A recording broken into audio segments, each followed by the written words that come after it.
स्वस्ति श्री गणेशाय नमः। स्वस्ति श्री वेद पुरुषाय नमः। अस्मद् श्री गुरुभ्यो नमः। अस्मद् श्री परम गुरुभ्यो नमः। अस्मद् श्री सर्वगुरुभ्यो नमः। अज्ञानतिमिरान्धस्य ज्ञानाञ्जनशलाकया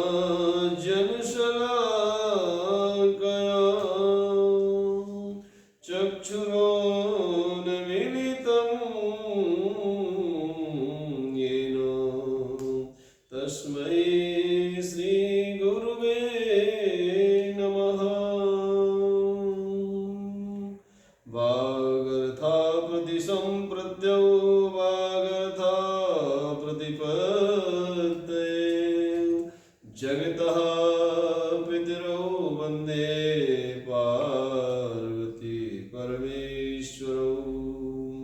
अखिल ब्रह्मांड नायक परमात्मा भगवान शिव और शिवा के पावन से युगल चरणों में अनंत बलबंद से हेमंत लाल जी महाराज के युगल चरणों में दास का सत सत नमन। आइए मेरे भाई बहन, आज काशी पुणित गाथा का भाग नंबर 28वां का प्रादुर्भाव शुभारंभ होने जा रहा है।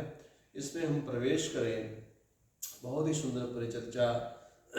प्रयागे तत्फलम देवी माघे चौषशिमज्जना तत्फलं कोटिगुणितं वाराणस्यां क्षणे क्षणे। यस्य ते क्षेत्रस्य महिमा कोऽपि वा गोचरः। कहते हैं मेरे भाई बहन कि प्रयागराज जो प्रयाग तीर्थराज प्रयाग है, हमारे यहाँ पर 68 तीर्थ स्थान होते हैं, 4 धाम होते हैं और 4 धाम की यात्राएं लोग करते हैं और पवित्र 9 नदियाँ होती हैं और हमारे यहाँ सप्तपुरियाँ होती हैं। हमारे यहाँ कहते हैं कि एक तीर्थों के राजा होते हैं जो प्रयाग हैं, एक तीर्थ गुरु होते हैं जो पुष्कर हैं। पुष्कर तीर्थ गुरु के दर्जे में आते हैं और तीर्थराज जो प्रयाग हैं वो राजा के दर्जे में आते हैं। प्रयागराज की बड़ी महिमा है। प्रयागराज में कहते हैं प्रयागे तत्फलम देवी माघे चौषशिमज्जना। माघ मास में इलाहाबाद में, जिसको प्रयागराज है, हमारे प्रयागराज में माघ के महीने में स्नान करने का, मज्जन करने का, त्रिवेणी पर स्नान करने का जो महत्व है वो कई गुना है मेरे भाई बहन। कहते हैं त्रिवेणी संगम जो है गंगा जमुना सरस्वती का संगम प्रयागराज में होता है। प्रयागराज में श्री माधव गोविंद का दर्शन, अक्षय वट का दर्शन, त्रिवेणी का दर्शन, त्रिवेणी का मज्जन अपने आप में बहुत ही पावन पुनीत बनाता है। और कहते हैं साक्षात भगवान श्री नारायण का दर्शन दीदार हो जाता है और वही संगम सीधे वहाँ से फिर काशी में पधारता है, क्योंकि वहाँ से प्रयागराज से सीधे गंगा जी वाराणसी की ओर आती है। तो गंगा जमुना सरस्वती का संगम होकर के वहाँ से सीधा वो संगम गंगा माँ के माध्यम से काशी की धरित्री काशीपुरी को पधारता है। और जब यहाँ आता है तो काशी भगवान बुद्ध भगवान भोलेनाथ की नगरी में आकर के यहाँ पर ज्ञान वैराग्य और इस भक्ति की भूमि में समाविष्ट हो जाता है। काशी अपने आप में अलौकिक है। कहते हैं कि वहाँ पर प्रभात में, यानी उषा बेला कहते हैं प्रभात काल में, ब्रह्म मुहूर्त में सूर्योदय का जो समय होता है उसको उषा बेला कहते हैं। उषा जिस समय भगवान सूर्य निकलते नहीं है, सूर्य की आभा होती है, लालिमा होती है, उस काल को उषा काल कहते हैं।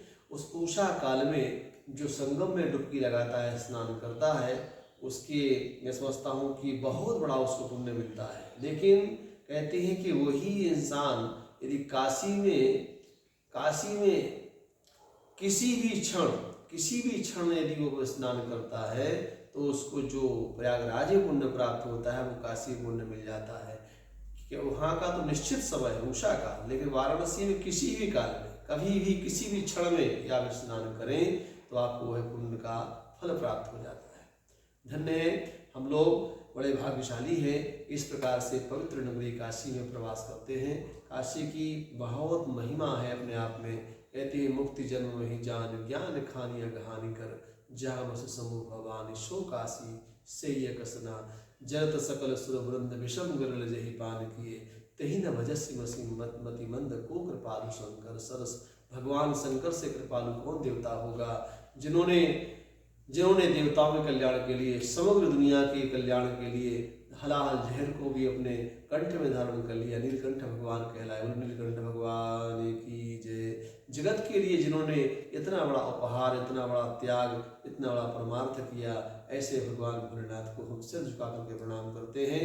आइए आज इस काशी पुरित गाथा को हमें विराम दे रहे हैं, लेकिन आप लोगों से निवेदन करेंगे कि 1 तारीख से मैं आपको मुहुर बार बार इस बात को कहना चाह रहा हूँ कि नूतन वर्ष की प्रथम संध्या, प्रथम सोपान, नूतन वर्ष की प्रथम प्रभात में यानी 1 जनवरी को हम लोग यहाँ बहुत सुंदर एक शॉर्ट वीडियो बनाएंगे।